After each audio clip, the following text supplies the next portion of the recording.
El tema o el título del día de hoy es La meta con propósito.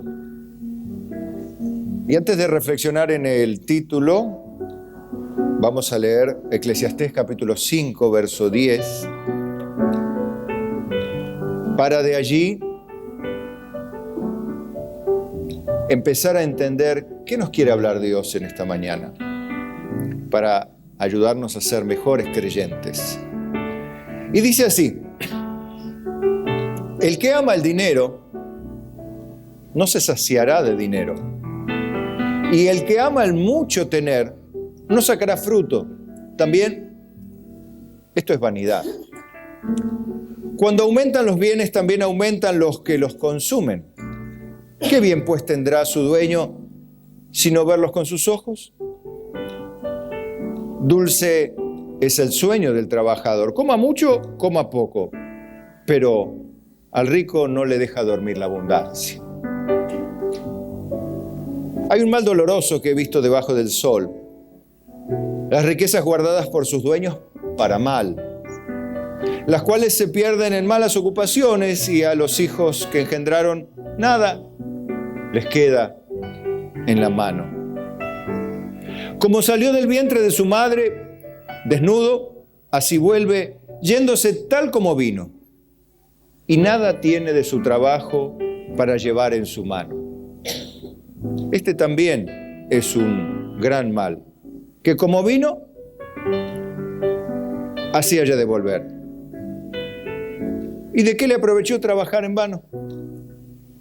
Además de todo esto, todos los días de su vida comerá en tinieblas, con mucho afán y dolor y miseria.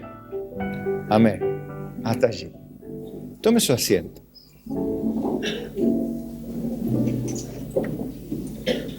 Usted, cuando ve la reflexión de Salomón, en este caso, dice: qué triste conclusión. Parece un tango, ¿no? Pero es la verdad, porque es la palabra de Dios. Es lo que le pasa a las personas en general. Vio que hoy muchos filósofos también siguen preguntándose cosas. Dicen que de eso se trata la filosofía, el arte de hacer preguntas. Pero después de todo, ¿de qué sirve tener un manual de preguntas si no tener las respuestas? La verdad que es tristísimo, pero es el arte de la filosofía. Por supuesto que se hacen los denominados ensayos para tratar de responder en alguna medida esas preguntas que tienen gran profundidad espiritual y que, sin lugar a dudas, no podrá jamás responder el hombre, porque el hombre no conoce lo que le revela a Dios cuando Dios se manifiesta a la tal persona. No puede conocer el ser humano a Dios sin Dios. Por eso se va a seguir preguntando el filósofo si existe Dios, si no existe, y tratará de algunos inclinarse para un lado, otros para el otro, tratando de defender la existencia o la no existencia, pero quedándose con la duda si verdaderamente el ensayo le salió bien o le salió mal. Siempre será la pregunta asociada: bueno, esto es lo que escribí, esto es lo que pienso, lo que llego a la conclusión. Ahora, ¿estará bien? Y añadimos al anexo del manual de preguntas una pregunta más.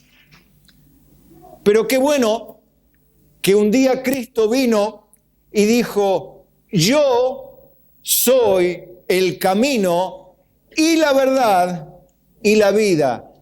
Nadie viene al Padre sino por mí, o a través de mí, o por mi intermedio. Qué bueno es que vino alguien finalmente a traernos las respuestas. La verdad que todo filósofo, pensador, escritor o qué sé yo, alguno que trata de argumentar o filosofar a bajo nivel trata de responder. Y después encontramos preguntas, ¿no? ¿Y para qué vivimos? ¿Para qué existimos? ¿Qué es la existencia? ¿Ser o no ser?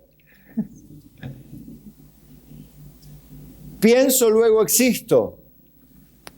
Pero al fin y al cabo, si nos vamos a morir, ¿qué sentido tiene vivir?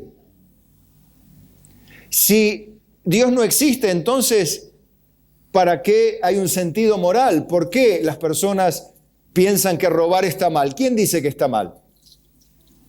La mayoría, y la mayoría tiene la razón. En las votaciones parece que nunca, porque todo el mundo se queja después de que la mayoría votó y decidió algo. No sé, pienso. Cosas que pienso que me llevan otra vez. Qué triste es ponerse metas en la vida para llegar con una sensación de vacío, de no llegar a ningún lado. A ver, ¿para qué romperse los sesos, desmenuzarlos, estudiando, para que a la postre te termines muriendo? Sí, pero podés hacer bien por muchas personas, pero todo este bien que hayas juntado en tu vida, ¿de qué sirve si al lugar donde van los muertos no se llevan nada? Bueno, pero le queda a alguien, dice alguien.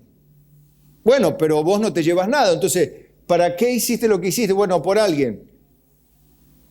Pero ese alguien que recibió lo tuyo también se va a morir y no le va a quedar nada en la mano.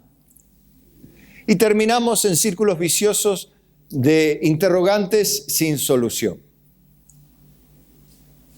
Tenés que ponerte metas, dicen. Pero lo que yo observo, hasta aquí con mi corta edad,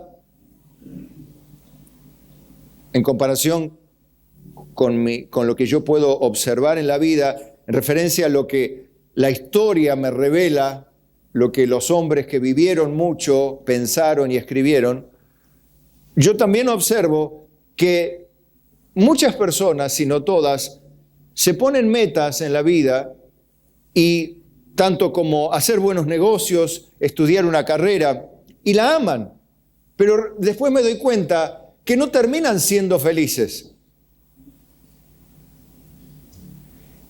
Saltan, cantan y bailan cuando sacaron la lotería, pero después ¿quién les saca el dolor de cabeza? También pasa lo mismo cuando terminás una carrera, un curso, desde un curso, un diploma. Todos hicimos cursos, carreras, o terminamos la primaria, la secundaria, ¿sí? Ahora, no quiero, de antemano lo aviso, no quiero que, bueno, entonces ¿para qué estudio? No estudio más, no trabajo más, no vivo más, vivo en un caño y bueno, lo que venga del cielo eso tendré. Espere, no se apresure a pensar, déjeme desarrollar el tema. Está bien, por favor, que la ansiedad no me lo coma. La Biblia dice, y Salomón lo observó, que el que ama el dinero no terminará saciándose de él. Y el que ama el mucho tener, sea lo que fuere, ¿te gusta tener mucho conocimiento? Hay gente que le gusta tener mucho conocimiento. La Biblia dice que no sacará fruto para sí después de todo. Que en realidad es todo vanidad, es hueco, no tiene sentido. Y un poco todo lo que habla en Eclesiastés es el sinsentido de la vida, naturalmente sin Dios, ¿no? Estamos hablando, porque recuerde que Eclesiastés se escribe desde esa perspectiva, de que es absolutamente una desilusión vivir la vida. No tiene sentido vivir la vida. Salomón, cuando se aparta de Dios con su sabiduría y todo, y escribe estas cosas, se da cuenta que no tiene sentido la vida en nada. Y mire que él tuvo todo lo que se le dio la gana, tuvo en el ámbito del arte, de la música, del dinero, de la joya, del vestido, de los deseos naturales del hombre, de los deseos pecaminosos, de los placeres más grandes. Tuvo lo que quiso y de todo en abundancia, pero por demás. Sin embargo, termina concluyendo en esto, ¿no? Aparte habla la diferencia, ¿no?, del trabajador que al final no tiene mucho y duerme tranquilo, y al final el que tiene mucho, eso mucho que tiene no le deja dormir porque lo trata de cuidar para que no se lo roben, para que no lo pierda, o por el simple hecho de no perder lo que tanto le costó alcanzar. La verdad que es un mal doloroso, ¿no? Y otro mal doloroso es que encima lo que tiene a los hijos, como nosotros vimos historias de famosos, hijos que heredan fortunas que después la terminan disipando en vanidades, en cosas muy triviales, muy sonzas, hasta pecaminosas, y termina yéndose la tal persona así como nació, desnudo y sin nada, termina yéndose a la muerte, también de la misma manera sin llevarse nada en la mano. La verdad que es absolutamente decepcionante. Entonces, este también es un gran mal que como vino, así haya de volver. ¿Y qué le aprovechó el haber trabajado en vano? Termina con una pregunta. ¿De qué le aprovechó? Y termina como un filósofo. ¿Cuál es la respuesta? Bueno, desde el punto de vista humano, la verdad que no sé qué provecho tiene en todo el esfuerzo que hizo en la vida.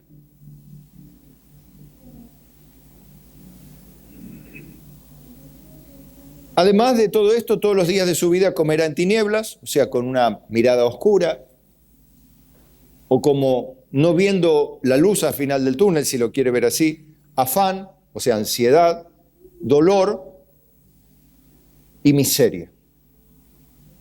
Y termina esto. La verdad que a mí me da una tristeza. Y ahora pienso, ¿cuántas metas? Porque Salomón dice, me propuse agasajar mi carne con vino, darle todo lo que... Él se propuso metas. Compró caballos, plantó viñas, se consiguió músicos. Él lo va contando, ¿no? Va contando todas las metas que él se iba poniendo, las iba alcanzando. Y al final de esas metas, ¿qué encontraba? Frustración, despropósito. No le encontraba propósito. Vacío se sentía. Lo vuelca en los escritos de Eclesiastés, que es exactamente eso. Volcar la frustración de un hombre que alcanzó todo lo que se propuso. Todas las metas que se puso, las alcanzó. Y con creces superó las expectativas de cualquier ser humano. Ahora, no es extraño porque hoy los estudiosos de la conducta humana también terminan concluyendo lo mismo. Yo les traigo, como siempre, una nota, y en este caso es una nota a un diario digital, de estos que hay, como por ejemplo Infobae, no es de Infobae esto, ¿no? Este es un diario de México. Infobae es un diario argentino, un diario electrónico. Los diarios tradicionales tienen un formato en papel todavía y un formato electrónico que ustedes pueden leer en el teléfono, ¿no? Infobae es un medio digital solamente, y así hay diarios también donde se publican notas, donde hay columnistas a nivel político, social, de la salud, del deporte. Vieron que hay diferentes columnas y apartados en los diarios donde diferentes columnistas, relatores, escritores, pensadores, médicos, especialistas en diversas áreas, neurocientíficos, publican. Se publican estudios médicos, noticias y demás. Bueno, el título de esta nota, que es resumida por supuesto, es El vacío al alcanzar una meta insustancial. O sea, una meta que no tiene sustancia. Ese es el título, El vacío al alcanzar una meta insustancial. Este escritor es Irving Romero, se llama, mexicano. No importa mucho, después si quiere lo busca, lo tiene en el bosquejo. Pero él escribe en resumidas cuentas, dice, una meta, definiendo primero, es el fin hacia el que se dirigen las acciones o deseos.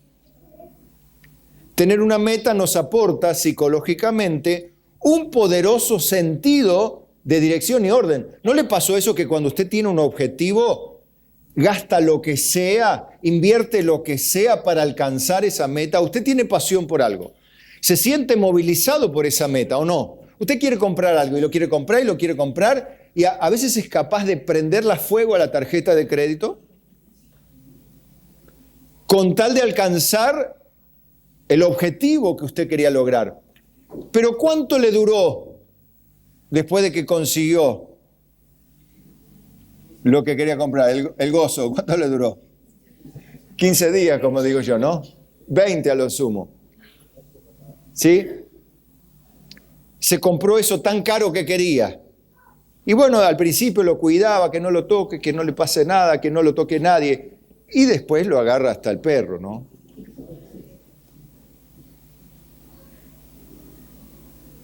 ¿Por qué pasa eso, ese vacío allí? Bueno, pero en muchas ocasiones, dice Irving, algunas personas no sienten satisfacción al obtener su meta deseada. En pocas palabras, se sienten vacías tras alcanzar un objetivo de grandes dimensiones.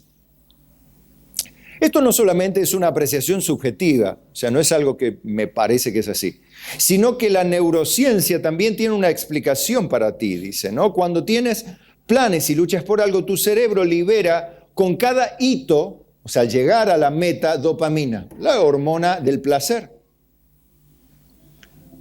Una hormona asociada con la motivación y la felicidad. No está bien este concepto porque no es con la felicidad, sino con el placer. En ese sentido, disiento con este caballero porque está equivocado. Aunque no sea neurocientífico ni médico, pero demasiado se ha dicho, quizá el que escribió, el editor, no fue lo suficientemente prudente en este sentido, ¿no? Pero no importa. En previsión de la recompensa. Cuando no hay objetivos por delante, la dopamina cae y en ocasiones aparecen la apatía y la desilusión. La gente se siente desilusionada y bueno, entonces hoy, citando las palabras que hoy volvió a traer nuestro hermano Daniel, rememorando todos los eventos y circunstancias, vemos que las personas en un evento, ya vamos entrando entre nosotros, entran en un congreso, en un recital, en un retiro espiritual, en una tarea, en un objetivo, ¿no?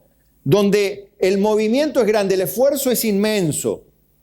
Y en todo ese esfuerzo hay una motivación, es llegar a la meta, llegar al retiro, llegar a la tarea, llegar al objetivo, ¿no?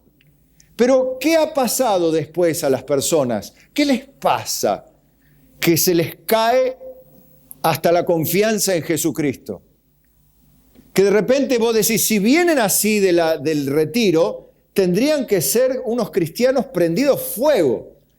Pero de repente sienten una desilusión, llegan a la iglesia y no encuentran esa recompensa hormonal que produce los impactos emocionales y espirituales que son reales, ¿no? Porque yo no digo que sean falsos. Hay un impacto emocional y un encuentro personal con Dios que produce un impacto emocional. Naturalmente, y eso es obra de Dios, se produce una descarga de esta hormona que da placer literal el estar cantando, orando y recibiendo todo lo bueno de Dios. Lo que pasa es que yo no puedo vivir en un congreso los 365 días del año. No puedo vivir en un retiro porque tengo que ir a laburar. O tengo que terminar el año la carrera que empecé. No puedo vivir en retiro espiritual. ¿Está bien? ¿Lo entienden eso?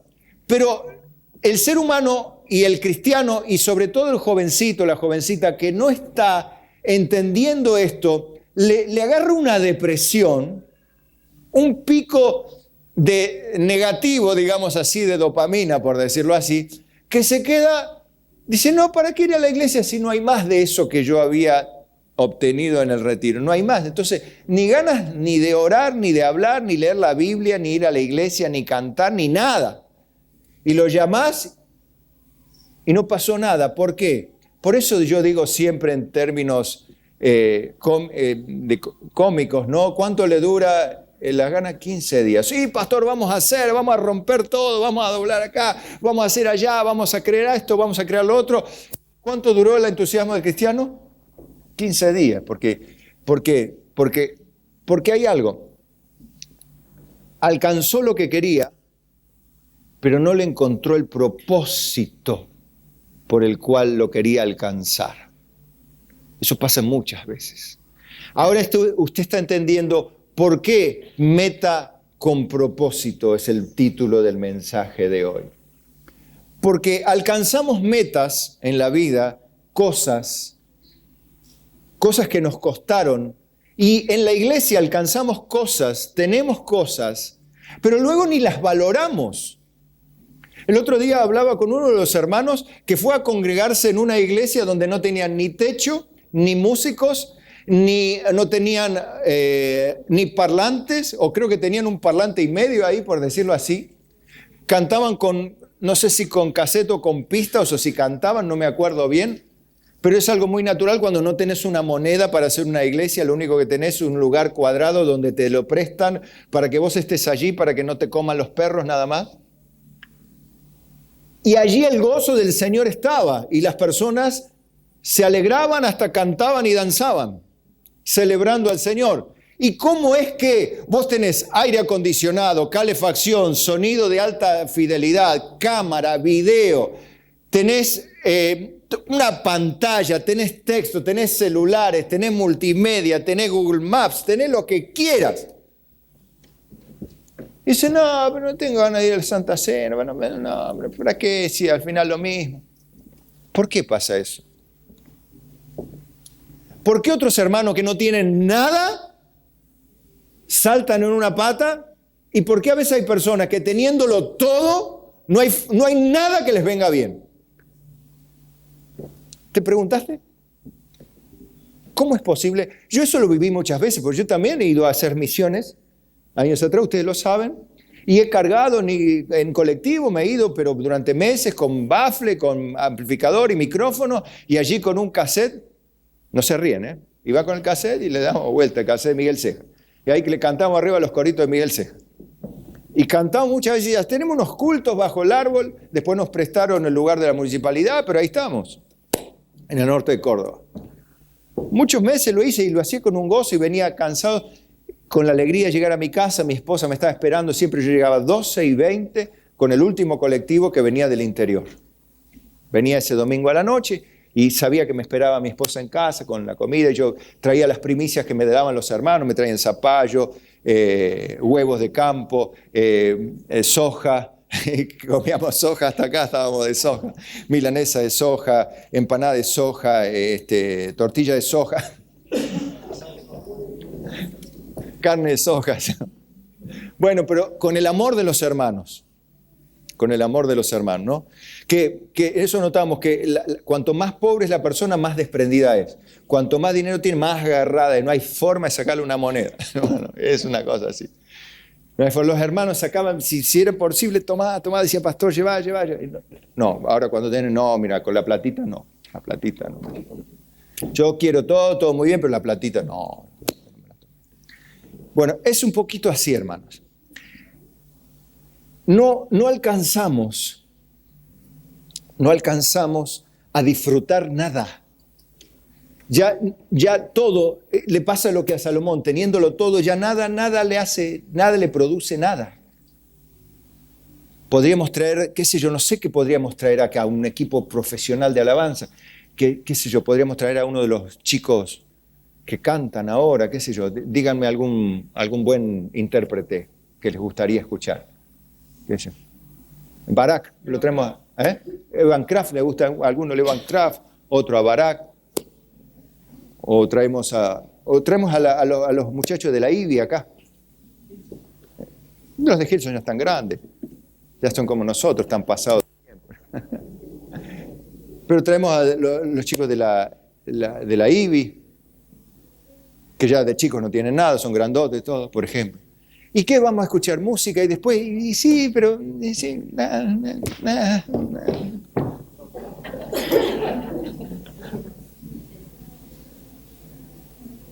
Entonces uno dice, ¿qué es lo que querés?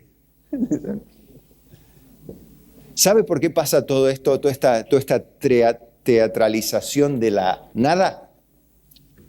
Para que usted vea por qué a veces esta sensación de apatía, de indiferencia, se produce por eso, por tenerlo todo y ya haber pasado el efecto del primer momento. Pero usted creo que viene aprendiendo que no es cuestión de tener metas, sino de tener una meta con un propósito que haga verdaderamente feliz a la persona.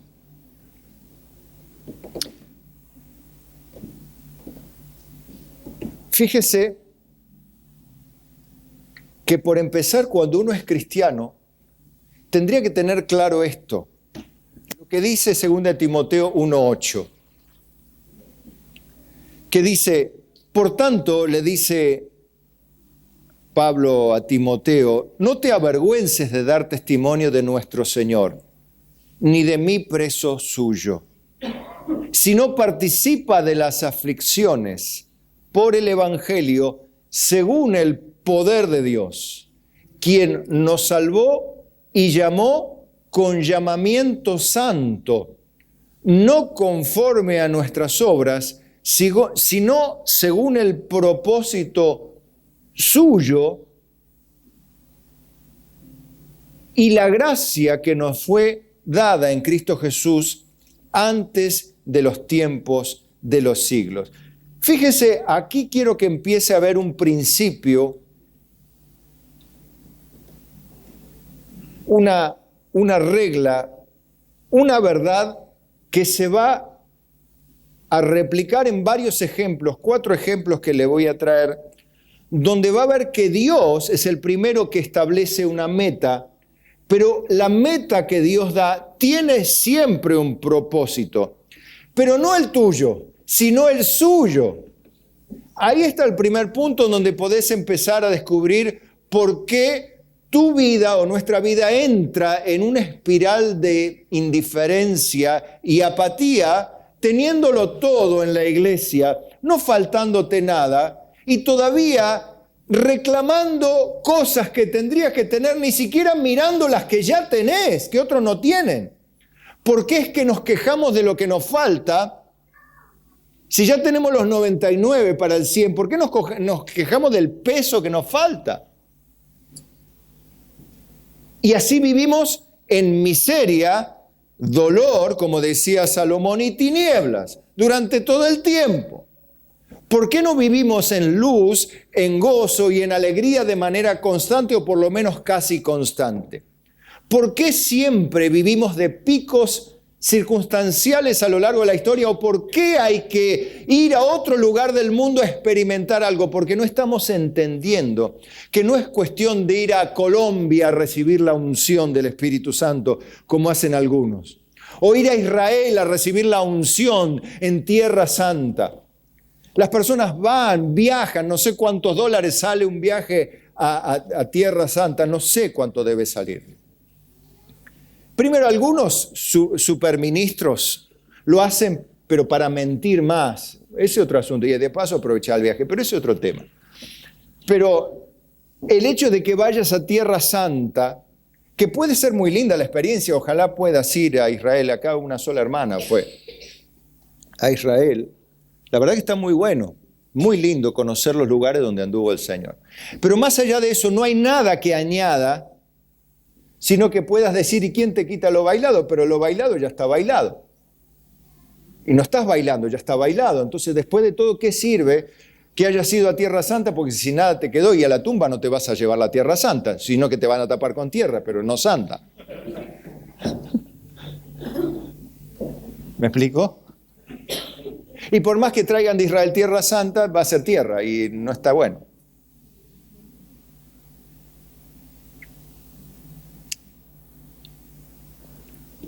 Pablo le decía a Timoteo, Timoteo, participá, luchá, padecé lo que hay que padecer por el Evangelio según el poder de Dios,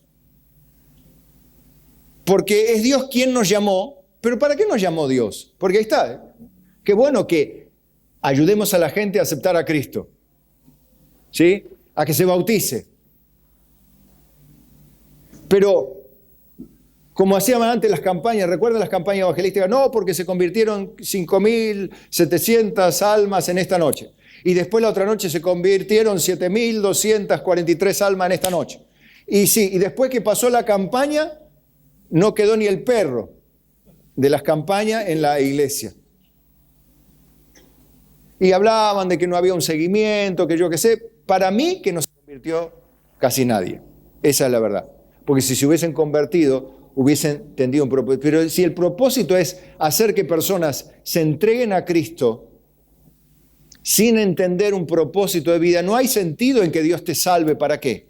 ¿Para qué te salve? ¿Para vivir viviendo una vida de desesperanza, de trabajar para saber que te vas a morir o saber que vas a vivir para nada? O sea, te estoy llevando a razonar, ¿sí? Para que veas que no tiene sentido llegar a las metas sin un propósito. Inclusive Dios no hace las cosas sin propósito. Inclusive, como leía en el último programa de radio, Lamentaciones 3, Dios no aflige ni entristece voluntariamente a los hijos de los hombres. O sea que Dios hasta cuando te aflige, tiene un propósito cuando te aflige. No es la meta hacerte sufrir, aunque fuimos llamados para sufrir, porque aquí dice, participa de las aflicciones según el poder de Dios. O sea que Dios te llama a participar de las aflicciones, no a huir de ellas, sino a participar en ellas valientemente, entendiendo que la meta en sí misma parece más que absurda, ¿no? Venía a sufrir. Nosotros, en vez de decir pare de sufrir, le decimos, hermanos o amigos, vengan a sufrir. Pero claro, es más triste todavía, ¿no? Parar de sufrir, venir a sufrir. Venir a sufrir, pero con un propósito. Dios tiene un propósito. Bueno, y aquí la Biblia dice que Él nos llamó con un llamamiento santo, no cualquier llamamiento, para que participemos de un propósito ¿de quién? Suyo. Dios tiene un propósito eterno con nosotros. Nosotros debemos ser conscientes de ello. Bueno, ahora les voy a hablar de estos ejemplos que yo le dije que le iba a dar, ¿sí? Ejemplos que Dios nos da en la Biblia de metas, sus objetivos que Él tiene, pero son propósitos, metas divinas, ¿no? Con propósito específico. Por ejemplo, el objetivo de ser reyes y sacerdotes. ¿Para qué es? Bueno, yo veo que aquí en lo que voy a leer el propósito es anunciar el evangelio de la gloria de Cristo. Dice en 1 Pedro 2:9, mas vosotros sois linaje escogido, real sacerdocio, nación santa, pueblo adquirido por Dios. Algunos dicen, bueno, nosotros somos reyes y sacerdotes, y con esa intención somos reyes, y tenemos que hacer más reyes y conquistar ciudades y conquistar reinos. Pero Dios no tiene ese propósito. ¿Cuál es el propósito? Que anunciemos las virtudes de aquel que nos llamó de las tinieblas a su luz admirable. Pero no para que anunciemos las nuestras, ni la de nuestra iglesia, ni la de nuestro superapóstol o superpastor, sino para que anunciemos las virtudes del Señor. Ese es el propósito por el cual Dios nos constituye en reyes y sacerdotes. Generalmente nosotros somos los reyes, los hijos del rey, decimos no, y pensamos que los hijos del rey, el propósito de Dios es hacernos ricos y hacernos disfrutar de la posición de rey.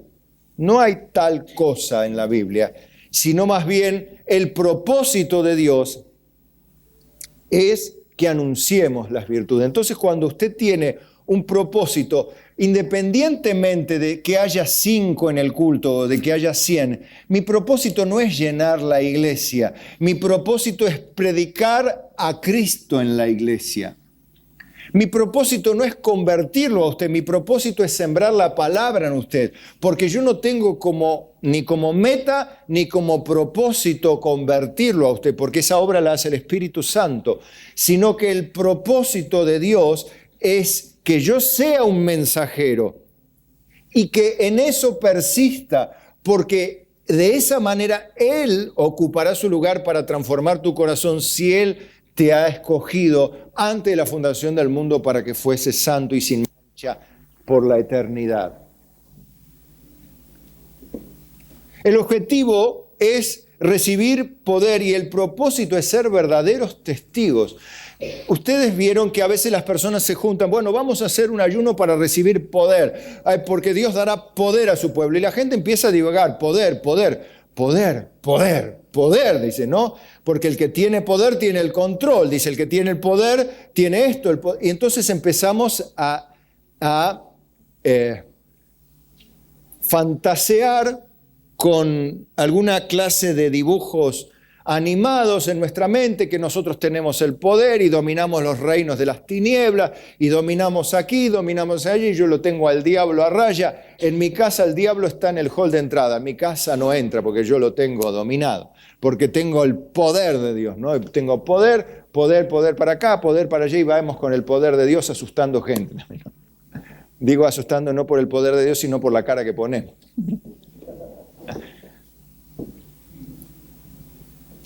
Pero fíjense que en Hechos 1 dice, y estando juntos, verso 4, les mandó que no se fueran de Jerusalén, sino que esperasen la promesa del Padre, la cual les dijo, oísteis de mí.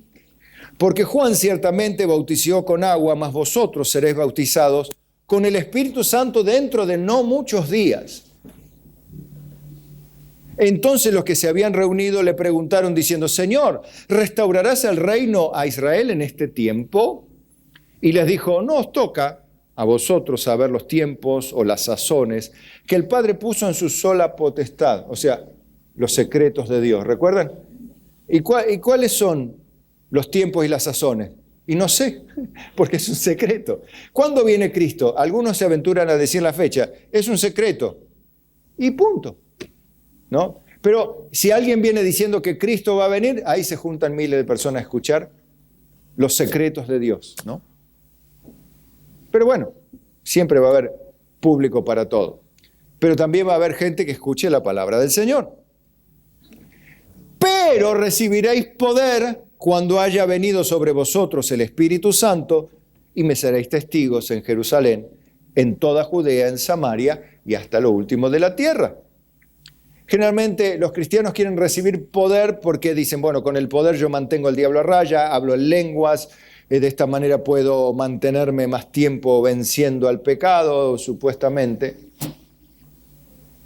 Porque suponen que hay algo mágico que viene de Dios, son bautizados en el Espíritu Santo. ¿Por qué quieres ser bautizado? Porque yo quiero los dones del Espíritu Santo, porque la Biblia dice que anhelemos los dones del Espíritu Santo. Pero los dones del Espíritu Santo no son para lo que las personas piensan, para satisfacer o llegar a la meta de tenerlos. Algunos con tal de tener las lenguas hicieron cualquier cosa para tener las lenguas. ¿Y qué lograron con las lenguas al tenerlas? ¿Qué es lo que lograron? ¿Vos los ves mejores cristianos? ¿Los ves más? Yo la verdad no noto diferencia. Es más, a veces al contrario. Tengo una percepción, puede ser mía o no, pero en general las personas que se ufanan o se jactan de tener el poder del Espíritu, los que menos tienen es el Espíritu y lo que más tienen es orgullo, lengua larga y otras cosas que no son propias del Espíritu Santo. Entonces, me da que pensar.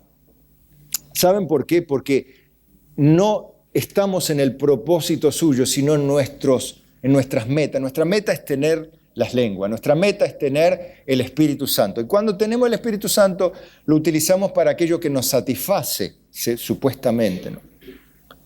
Pero no para ser testigos de Cristo hasta lo último de la vida. Recuerden que aquí la palabra testigos tiene una connotación mucho más profunda que meramente alguien que ve, sino alguien que muere por lo que vio.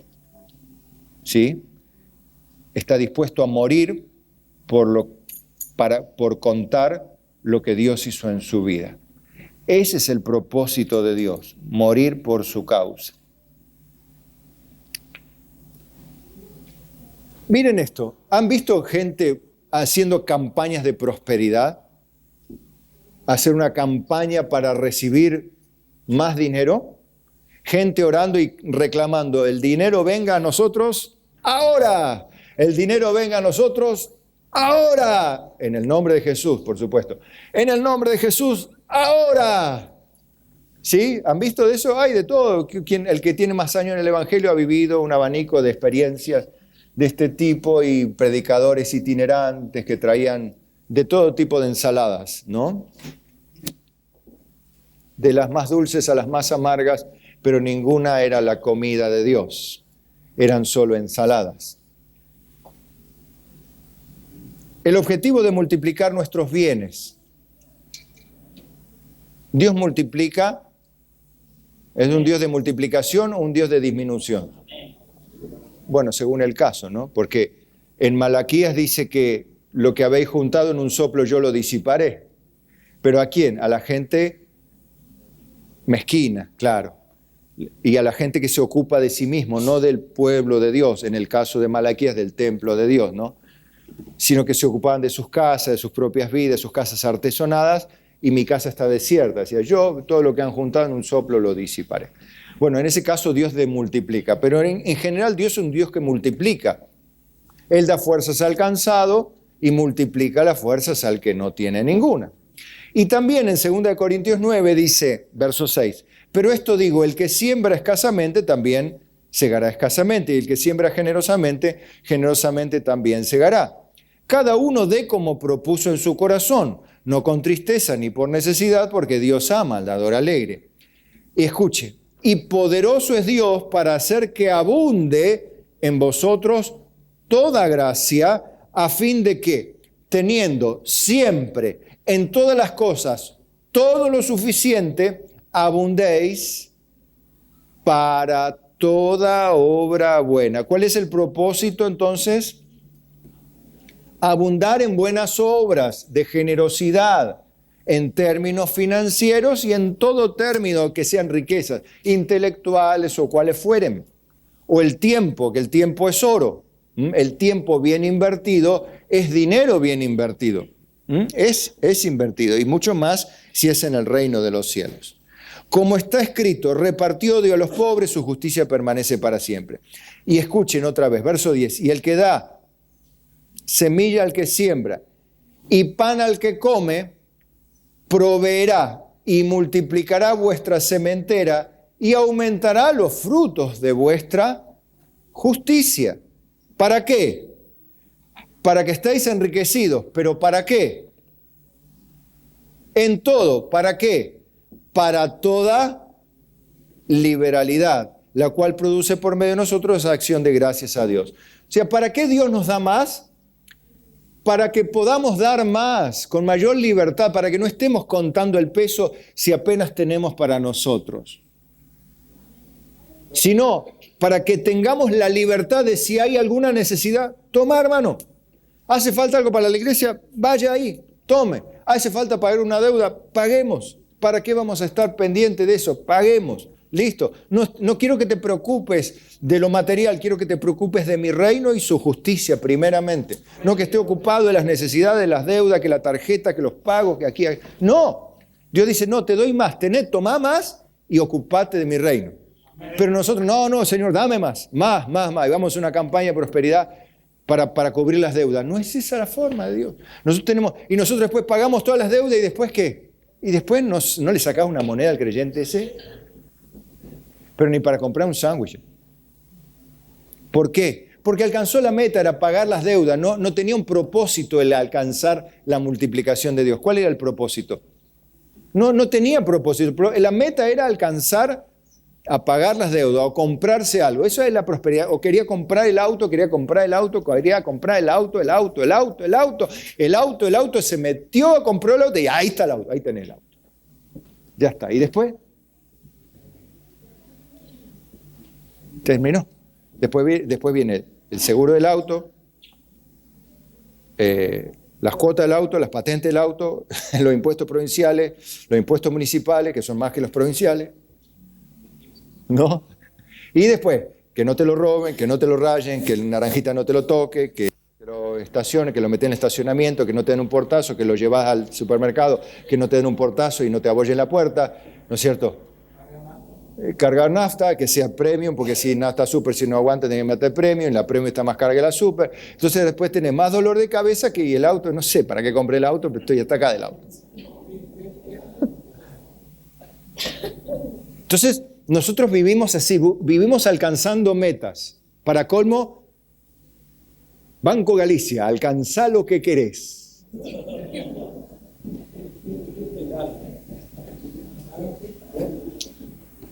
Por supuesto, tarjeta naranja.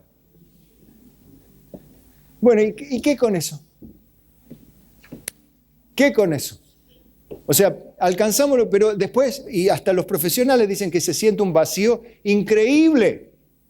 Las personas viven totalmente insatisfechas, tienen todo lo que quieren, pero insatisfechas. Nosotros tenemos todo lo que queremos, pero vivimos insatisfechos y todavía quejándonos del 1% que nos falta de los 99% que tenemos ya, ¿no? Y vivimos no mirando la bondad de Dios para con nosotros, la paciencia de Dios, la generosidad de Dios, que nos ha abierto su buen tesoro, el cielo, delante de nosotros. No lo podemos ver porque nos enceguece la codicia, nos enceguecen nuestras propias metas, nos enceguecen nuestros propósitos terrenales o falaces, porque son propósitos no bíblicos, como los que tiene Dios, ¿verdad? Pero qué satisfacción hay, como decía Dani otra vez, qué satisfacción hay cuando el hombre se da a los demás, como hicieron los macedonios. Recuerdan que eran re pobres, que se dieron primeramente a Dios y después a nosotros por la voluntad de Dios. Esa es la voluntad de Dios agradable y perfecta para los pobres y para los ricos, que se den primeramente a Dios y después a los demás como a Pablo, porque esa es la voluntad de Dios. Pero nosotros no, son pobres, déjalos ahí a los pobres. Fíjense cuando me imagino los creyentes, ¿no? Estos que observan, a Elías diciéndole a la viuda, dame primero a mí y después come tú y tu hijo. Mirá qué miserable, dice. Qué depravado, le saca a la viuda el único pan, y era verdad, es lo único que tenía la viuda.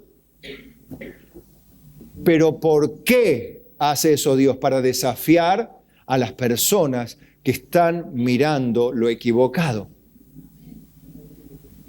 Después Dios satisfizo a la viuda, a Elías y el hijo y todo, ¿no es cierto? Pero Dios hace así, al revés de todo lo que nosotros creemos correcto o la percepción o la autopercepción que tenemos de nosotros mismos, ¿no?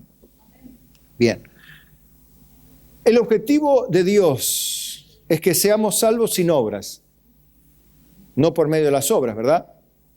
Ahora, el propósito es que le sirvamos bajo la ley del Espíritu, no que vivamos salvos. Miren, Romanos 7:4. Así también vosotros, hermanos míos, habéis muerto a la ley mediante el cuerpo de Cristo, para que seáis, ¿de quién? De otro, para que seáis de otro, del que resucitó de los muertos a fin de que llevemos fruto para Dios. Ese es el fin o el propósito, que llevemos fruto para Dios, no que seamos salvos solamente. Bueno, es salvo porque aceptó a Cristo, pero está en su casa. ¿Y qué es lo que hace? Nada. No, bueno, pero un día confesó a Jesucristo. ¿Y qué hace ahora? Nada. Eso es una meta, pero una meta vacía, una meta insustancial, una meta que no tiene sentido, una meta a lo Eclesiastés, vana. No tiene sentido que una persona acepte a Cristo. Ahora, el propósito de Dios cuando salva a una persona es para que lleve fruto y su fruto permanezca, o sea, dé mucho fruto y su fruto permanezca. Aquí os he puesto, dijo Jesús, para que llevéis mucho fruto y vuestro fruto permanezca y se glorifique de esa manera al Padre. Ahí están los propósitos de Dios. Para que una persona es salva para que glorifique a Dios con su vida, no para que sea salva. Por eso está el error de las campañas evangelísticas, que pensamos que el objetivo era salvar 5.500 almas. El objetivo es que por lo menos unas 5.500 sirvan al Dios vivo. Ese es el objetivo, no es que sean salvas, porque no tiene sentido. A alguno le puede parecer que está todo muy junto, pero es que es así, que están tan juntos que se confunde. Y está tan junto que hace que las personas, el diablo les haga mirar las metas y los termine logrando el propósito del diablo. ¿Cuál es? Es hacerte creer que en las metas está el sentido de la vida y en la meta está el sentido del cristiano, y cuando llega a las metas el cristiano anda tan deprimido como el mundano o más todavía, porque encima es cristiano. Está viviendo como un infeliz en todo dolor y en miseria, y es cristiano, y tiene al Dios del gozo y de la alegría y de la salvación. ¿Y qué pasó? Y bueno, el diablo cumplió sus propósitos. Bueno, con su mentira. Dice, miren, Romanos 7:4. así también vosotros, hermanos míos, habéis muerto a la ley mediante el cuerpo de Cristo para que seáis de otro, del que resucitó de los muertos, a fin de que llevemos fruto para Dios. Porque mientras estábamos en la carne, las pasiones pecaminosas que eran por la ley obraban en nuestros miembros, llevando fruto para muerte. Pero ahora estamos libres de la ley, por haber muerto para aquella en que estábamos sujetos. De modo que sirvamos bajo el régimen nuevo del Espíritu y no bajo el régimen viejo de la letra. Aquí es una tarea que les dejo para el hogar. ¿Cuál es el régimen del Espíritu? Ahora ya no vivo por la ley, vivo haciendo lo que me guía el Espíritu. Si a mí se me pinta que el Espíritu me dijo, no, hoy día franco, domingo franco, te quedas en casa a descansar. No, hoy día del Señor, no, hoy te voy a llevar a la iglesia pentecostal de Macedonia, por decir algo. No, hoy domingo, entonces vos vas por la iglesia pentecostal del avivamiento cristiano. Y el otro, no, hoy me lleva el Espíritu, me lleva el Espíritu. Yo ya no estoy sujeto a la ley. No, bueno, pero te necesitan en tu congregación. No, pero a mí me guía el Espíritu. No, pero en tu congregación te necesitan para trabajar, hay que hacer el curso para los hermanos, hay que cuidar a los nuevos, hay que visitar al hermano. No, pero a mí me guía el Espíritu. No, pero mira que hay que pintar, no, menos. No, Dios no me llamó para limpiar la iglesia, para eso están las hermanas que limpian. No, a mí el Espíritu me lleva por las iglesias a llevar una palabra. Yo he encontrado de esos, pero pila, hermano. He juntado tacos de figuritas de esas. Me he cansado de juntar esas figuritas. Y todavía las veo, esas figuritas, están todas arrugadas, pero siguen andando por ahí. ¿Me entiende la ilustración, no? ¿Cómo es el régimen del Espíritu? ¿Cómo es el régimen del Espíritu? El régimen del Espíritu es así tan liberal, es que vos podés hacer lo que sientas de Dios. Y bueno, a mí me está enamorando otra chica, ¿no? Y yo siento amor, surgió de mí, debe ser de Dios, porque el amor es de Dios, Dios es amor, ¿no? Entonces yo me estoy enamorando de otra persona. Lo que me estoy ganando es, no, bueno. ¿Usted entiende? O sea, estoy exagerando esto porque las personas no van a esa punta a exagerar porque es obvio, sino se quedan en el medio, donde abusan de esto de que el Espíritu tiene un régimen que no es la ley, no hay ley. No hay ley, yo no me tengo que sujetar a nadie ni a nada, porque ya estoy muerto a la ley. Ahí me parece que le está errando a la Biblia lejos, hermano. Como que no hay normas, no hay estatuto, no hay reglamento, no hay horarios, no hay días, no hay nada. Es lo que cada uno siente.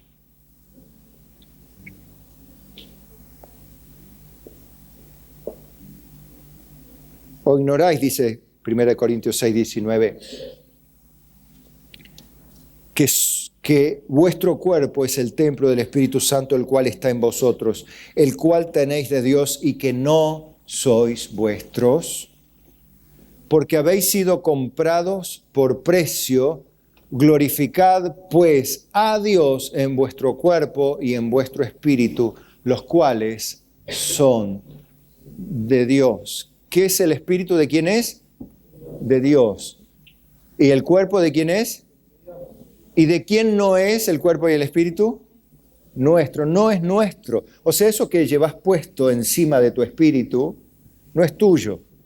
Yo con mi vida hago lo que quiero, no es tuya. Fuiste comprado, sos de otro. Acabamos de leer que somos de otro, hermanos. No somos nuestros para hacer lo que el Espíritu nos guía.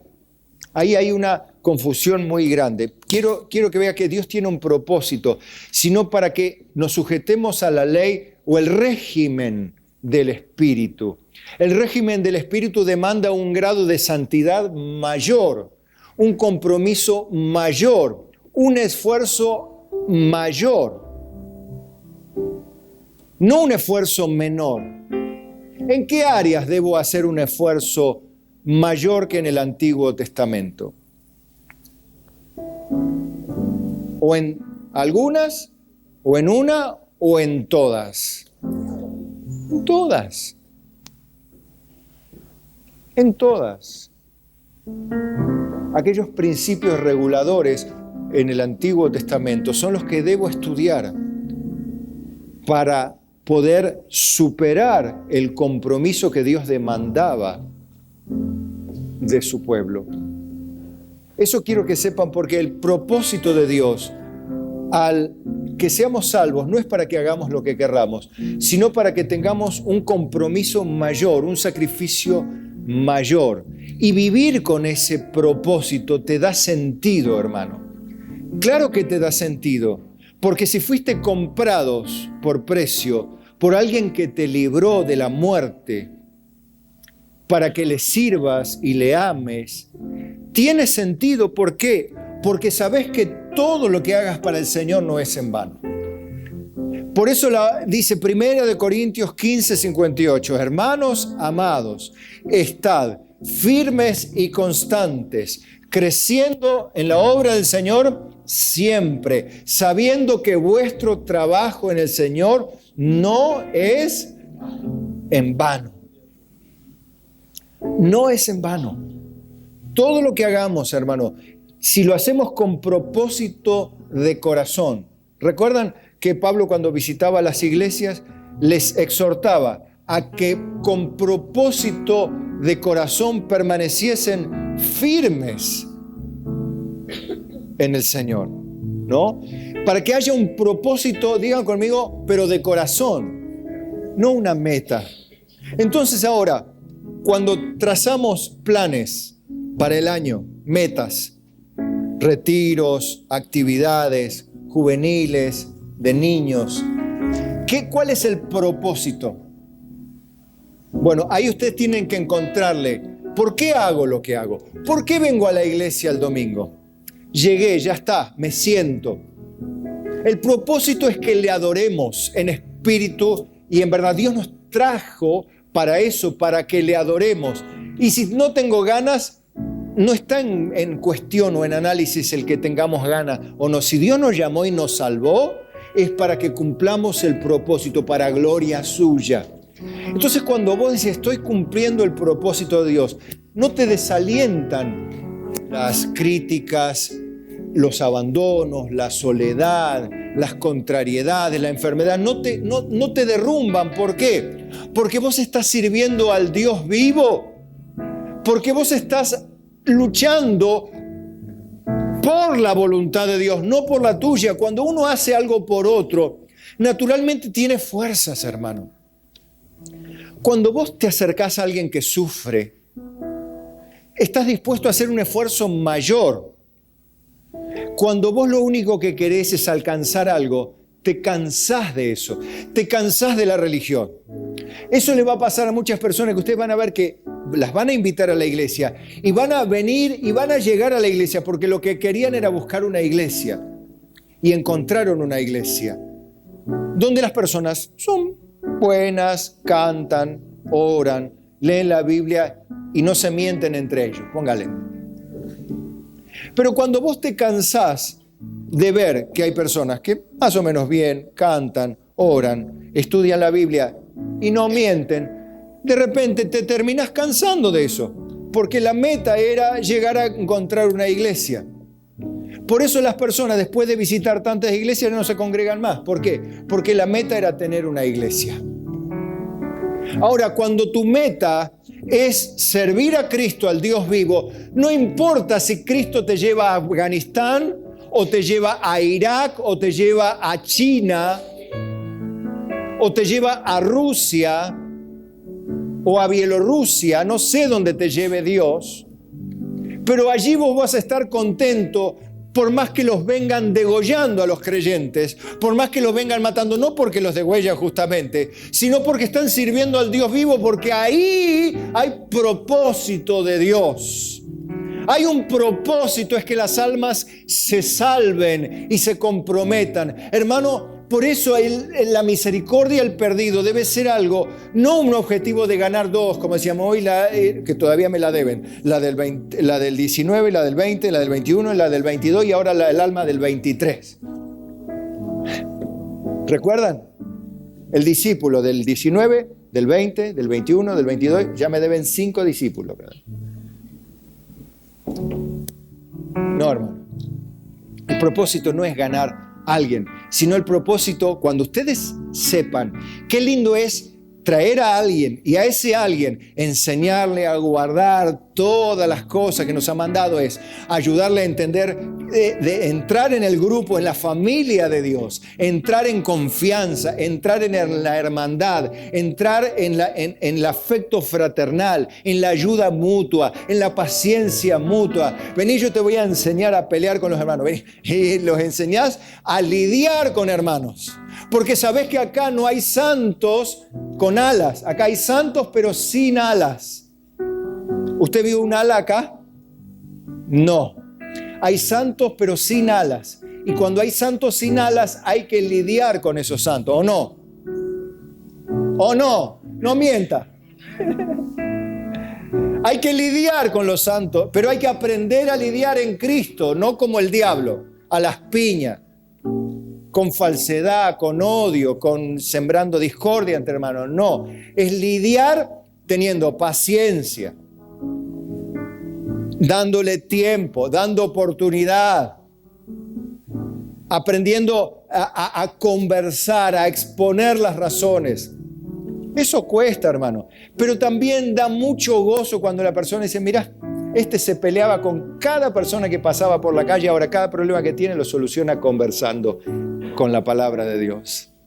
Qué lindo cuando lográs verdaderamente que tu vida glorifique a Dios, hermano. Eso requiere trabajo. Ese es el propósito de Dios, que cada día honremos en un grado mayor a Cristo con nuestra vida.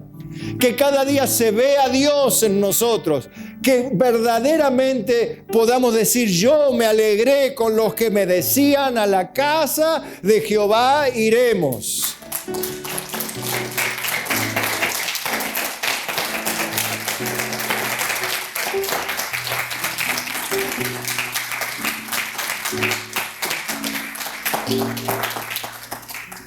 Tu propósito, hermano, si vas a ser un discípulo, que sea hacerlo cada día como Cristo, ayudarlo a crecer, no mirando por vos, no mires por vos, no mires para vos. Recordá que si lo único que querés es alcanzar metas, por ejemplo, estudiar, una más, y la última y me voy. ¿Para qué estudias? ¿Para saber? ¿Para disputar con alguien sobre teología? Ese no es el propósito de Dios.